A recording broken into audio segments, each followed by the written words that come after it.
আপনারা যারা ইউএস এর ফ্যামিলি ইমিগ্রেশনের বিভিন্ন ক্যাটাগরিতে বিভিন্ন স্টেজে দীর্ঘদিন ধরে অধীর আগ্রহে ইন্টারভিউ ডেটের জন্য ওয়েট করছেন, তাদের জন্য একটা খুব গুরুত্বপূর্ণ আপডেট ইনফরমেশন নিয়ে আসলাম।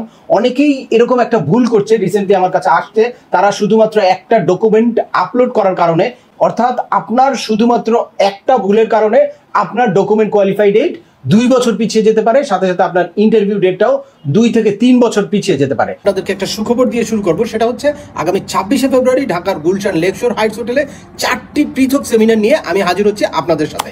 এর মধ্যে একটা থাকবে হচ্ছে B1 B2 ভিসার কমপ্লিট গাইডলাইন ও ইন্টারভিউর কৌশল নিয়ে, ইউএস এর family immigration F1, F2A, F2B, F3 এবং F4 ক্যাটাগরির ইমিগ্রেশন পিটিশন ফাইল করা থেকে শুরু করে একদম ইন্টারভিউ প্রিপারেশন পর্যন্ত। এছাড়াও আরো 2টি পৃথক সেমিনারে কানাডার ওয়ার্ক পারমিট এবং অস্ট্রেলিয়ার ভিজিট ভিসা সংক্রান্ত আলোচনা থাকবে। আপনারা যারা যেই সেমিনারে ইন্টারেস্টেড, দয়া করে স্ক্রিনে দেখানো নাম্বারে হোয়াটসঅ্যাপ করে অথবা ডিরেক্ট ফোন দিয়ে আপনাদের রেজিস্ট্রেশনটা সম্পূর্ণ করুন।